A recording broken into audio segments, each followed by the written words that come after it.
Sir आज बैठक झालेली आहे, बैठकीत काय ठरलेलं आहे? कारण दिवस कमी राहिले. बैठक आज त्या ठिकाणी निश्चितपणे झाली. मुंबईतल्या माझ्या सर्व प्रमुख पदाधिकारी नेत्यांजवळ बसून एक आम्ही शॉर्टलिस्ट तयार करण्याचा प्रयत्न त्या ठिकाणी केलेला आहे. आज रात्री उशिरा, कारण दादा आज पुण्यामध्ये आहे, त्यांच्याजवळ मी बोलेन. प्रफुल्लभाई पण मुंबईमध्ये आहेत, त्यांच्याजवळ बोलेन. आणि उद्या दुपारपर्यंत आम्ही या संदर्भातला निर्णयास्पद त्या ठिकाणी निश्चितपणे येऊ. सर, नवाब मलिकचा प्रश्न समोर येत होता. नवाब मलिकच्या नेतृत्वाला आम्ही जुमानत नाही असं भाजपाने सांगितलं. युती करणार नाही नवाब मलिक. वारंवार या विषयाची स्पष्टता झाली, त्याच्यामुळे आता त्या विषयावरती बोलण्याची आवश्यकता नाही. शरद पवार पर्याय आहे युती जसं पुण्याला झालेली आहे त्या अनुषंगाने. नाही, पुण्याला त्या ठिकाणी दोन पद्धतीने काम सुरू आहे. कारण आज स्वतः राष्ट्रीय अध्यक्ष अजितदादा पुण्यामध्ये गेलेले आहेत.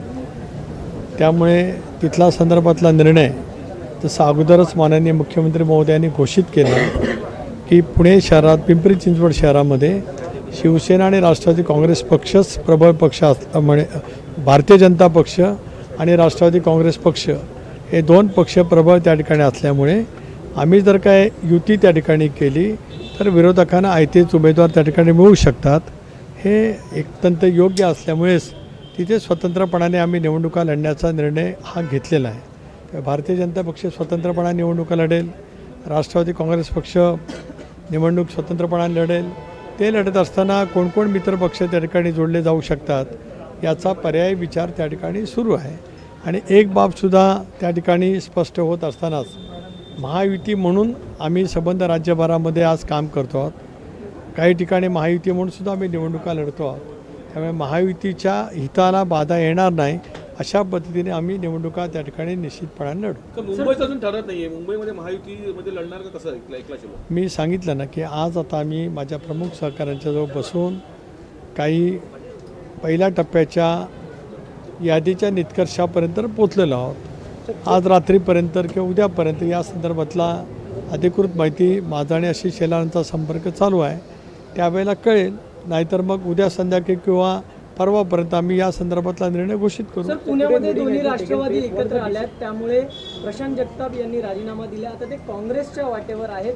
राष्ट्रवादीकडून प्रयत्न होणार का त्यांना आपल्याकडे घ्यावं? नाही, त्यांनी ज्या मुद्द्यावरती राजीनामा दिला आहे त्या मुद्द्यामध्ये राष्ट्रवादी काँग्रेस पक्षावर युती होते म्हणून त्यांनी राजीनामा दिला आहे.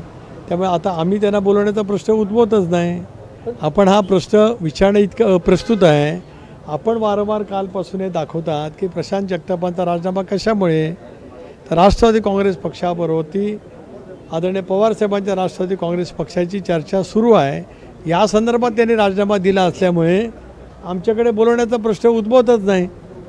काँग्रेसमध्ये जातात, कुठे जाऊ द्या, त्यांचा अधिकार आहे. लोकशाहीमध्ये प्रत्येकजण कुठे जावं हा प्रत्येकाचा अधिकार त्या ठिकाणी आहे. आम्ही त्यांना बोलवण्याचा प्रश्न अजिबात उद्भवतच नाही. बघितलं तर एकला नारा लागू शकतो किंवा युतीची गोष्ट नाही, तशी तयारी ठेवली का? दोन्ही राष्ट्रवादी एकत्र येणार. एक वेगवेगळ्या पद्धतीच्या पर्यायाची आम्ही चर्चा त्या ठिकाणी करतो आहोत. आज रात्री किंवा उद्या दुपारपर्यंत पुन्हा एकदा या विषयावरती मी बैठक घेणार आहे. मी मुंबईमध्येच आहे. माझा राष्ट्रीय अध्यक्ष, राष्ट्रीय कार्याध्यक्ष यांच्याशी संपर्क सुरू आहे. त्याच्या अनुषंगाने आम्ही निर्णय लवकरात लवकर घेऊ. आम्हाला हे माहिती आहे की अर्ज भरण्याची मुदत 30 तारखेची शेवटची असल्यामुळे त्याच्या आत अगोदर आम्हाला निर्णय करावाच लागणार आहे. तरी पण एकला तयारी ठेवली का? आम्ही सगळे पर्यायाची चर्चा केलेली आहे.